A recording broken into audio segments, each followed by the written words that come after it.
E aí, meus ifis, como é que vocês estão? Vocês estão bem? No Viagem na História dessa semana é especial Halloween. Eu trarei histórias sombrias. Vocês sabem que eu me amarro e se você tá aqui é porque você gosta também.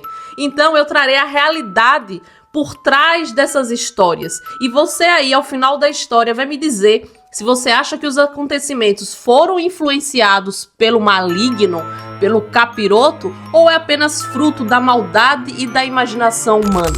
We shall be back!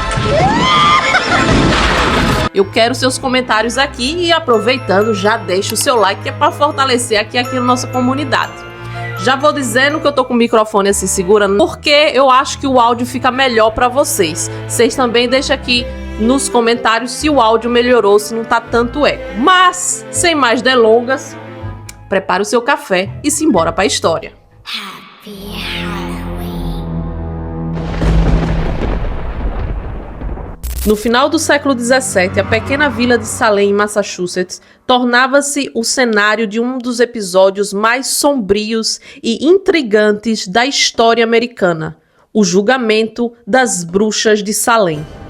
Durante essa época, acusações de bruxarias e pactos sombrios e demoníacos começavam a se proliferar no vilarejo de Salem, desenterrando segredos e revelando a fragilidade da razão humana. Not Sodom,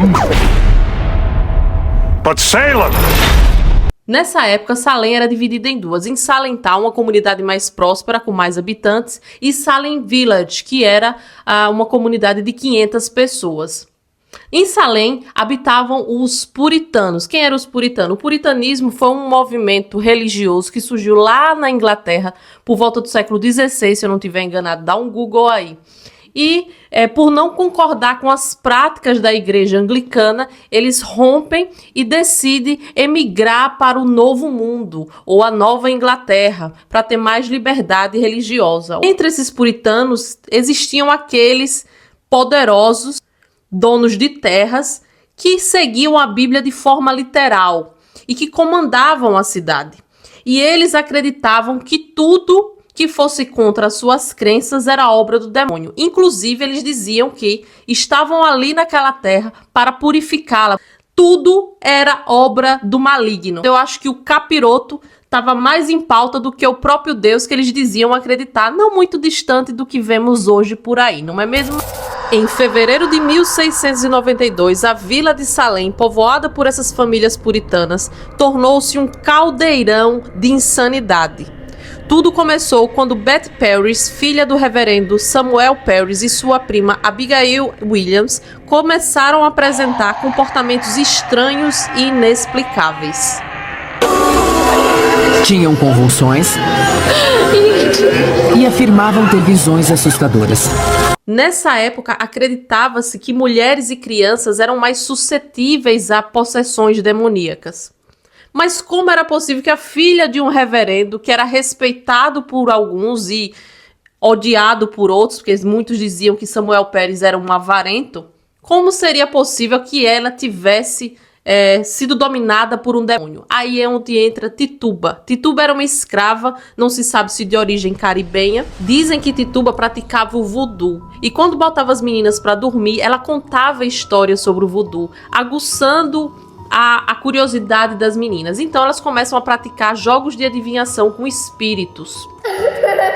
Alguns moradores da vila de Salem afirmaram ter visto as meninas entrando na floresta ao redor de Salem para praticar esses tipos de jogos.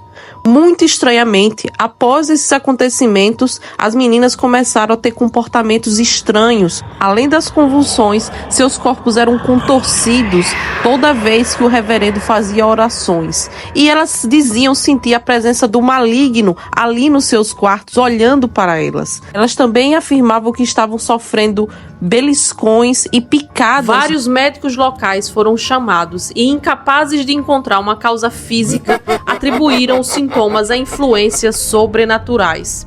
Com medo crescente do diabo filtrando-se na sua comunidade, Salem mergulhou numa histeria de caça às bruxas. A primeira acusação formada foi levantada contra 3 mulheres: Tituba, a escrava que eu havia dito para vocês que trabalhava na casa dos Parris, Sarah Gould, uma mendiga, e Sarah Osborne, uma mulher idosa e doente.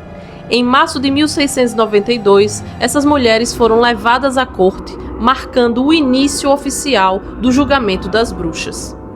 Tituba, sob forte pressão e medo, e depois de várias torturas, ela acaba confessando a prática de bruxaria. Após vários dias de tortura, ela descreve suas visões demoníacas e sobre as noites que ela passou voando nos braços do demônio. E ela diz que encontrou um homem alto que carregava um livro com assinaturas de sangue, onde ela teria que assinar para ser serva dele. E ao assinar, ela percebeu que tinha outros nomes de mulheres que viviam em Salem que também tinham feito pacto com o capiroto. Nessa época, meus filhos, não precisava de provas concretas. Eles utilizavam nesses tribunais os testemunhos espectrais, ou seja, se essa bruxa tivesse aparecido nos seus sonhos, se você tivesse marcas do demônio, como verrugas, você poderia ser considerado uma bruxa e você poderia ir a julgamento. Mas, nossa, como é que esse povo vai acreditar numa ladainha dessa? Minha gente, nos tempos de hoje, teve gente que acreditou na grávida de Taubaté e que jogo do tigrinho você fica milionário. Imagine esse povo dessa época que vivia numa sociedade completamente fechada e fanática.